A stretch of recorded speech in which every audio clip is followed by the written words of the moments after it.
ക്രൈസിസിൻ്റെ വക്കത്തെത്തി ഏകദേശം ഒരു പ്രതിസന്ധിയിൽ വീണതിൻ്റെ ശേഷം അടക്കം പലപ്പോഴും പല കേസുകളുമായി ബന്ധപ്പെട്ട് താങ്കളെ വിളിക്കാറുണ്ടല്ലോ.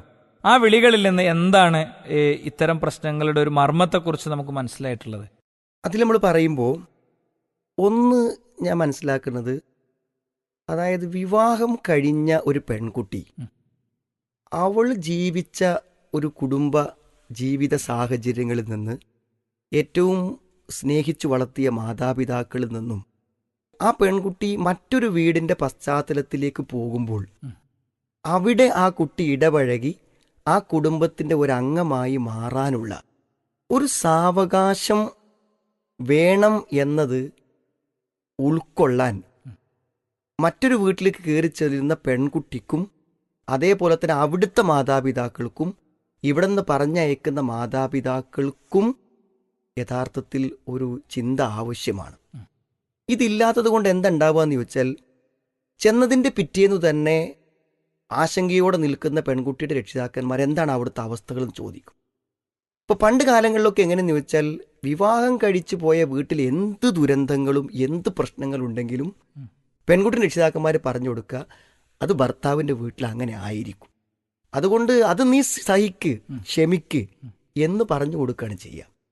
ഇന്ന് പൊതുവെ പെൺകുട്ടികൾ അവിടെ ഉണ്ടാകുന്ന എല്ലാ പ്രതികൂലതകളും സ്വന്തം മാതാപിതാക്കളുമായി ഷെയർ ചെയ്യുമ്പോൾ അത് വല്ലാതെ ഷെയറിങ് അധികമായി വരുമ്പോൾ എന്നാൽ പിന്നെ നീ പോണ്ട എന്ന് പറയുകയോ, അല്ലെങ്കിൽ അവിടുത്തെ രക്ഷിതാക്കന്മാരെ ഇവർ ഫോണിൽ വിളിച്ച് കാര്യങ്ങൾ നേർക്കുനേരെ ഡീൽ ചെയ്യാൻ ശ്രമിക്കുകയോ ചെയ്യുമ്പോൾ അത് ഒരു ഏറ്റുമുട്ടലിൻ്റെ തുടക്കമാകും. അതുകൊണ്ട് ഈ വളരെ ശ്രദ്ധിക്കേണ്ട കാര്യം, ഒന്ന്, വിവാഹിതയായ പെൺകുട്ടികൾ ഭർത്തൃ വീട്ടിലുണ്ടാകുന്ന പ്രയാസങ്ങളും പ്രതിസന്ധികളും പരമാവധി അവിടെ അഡ്ജസ്റ്റ് ചെയ്ത് മുന്നോട്ട് കൊണ്ടുപോകാൻ ശ്രമിക്കാം.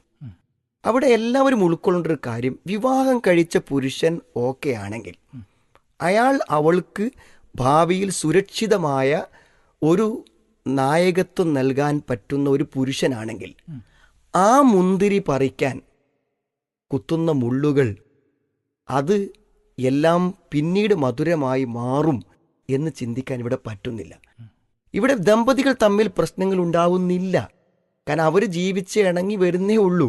പക്ഷെ അവർ മാനസികമായി ഇഷ്ടപ്പെട്ട് മുന്നോട്ട് പോകുമ്പോഴേക്കും ചില ശാഖാപരമായ വീട്ടിലെ പ്രശ്നങ്ങളൊക്കെ രണ്ട് വീട്ടുകാരും രക്ഷിതാക്കന്മാരും ചർച്ച ചെയ്ത് പിന്നെ എന്ത് ചെയ്യേണ്ട, ആ വീട്ടിലേക്ക് നീ പോകണ്ട, ഇനി ആ ബന്ധം നമുക്ക് വേണ്ട എന്നൊക്കെ കുടുംബങ്ങൾ ഒന്നിച്ച് പെട്ടെന്ന് തീരുമാനിക്കുന്ന ഒരു സ്ഥിതിവിശേഷമാണ് ഉണ്ടാവുന്നത്.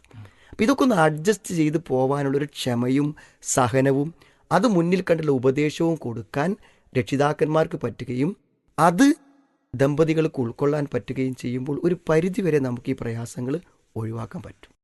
പീസ് റേഡിയോ സ്നേഹക്കൂട് പരിപാടിയിൽ നിന്നുള്ള പ്രസക്ത ഭാഗങ്ങളാണ് നിങ്ങൾ ഇപ്പോൾ കേട്ടത്. ജീവിതത്തിൽ പ്രയാസങ്ങളും സങ്കടങ്ങളും ഉണ്ടാകാത്ത ഒരാളുമുണ്ടാവാനിടയില്ല. എന്നാൽ സങ്കടങ്ങൾ പങ്കുവെക്കാനും പരിഹാരം നിർദ്ദേശിക്കാനും ആരെങ്കിലുമുണ്ടെങ്കിൽ എന്തൊരാശ്വാസമായിരിക്കും.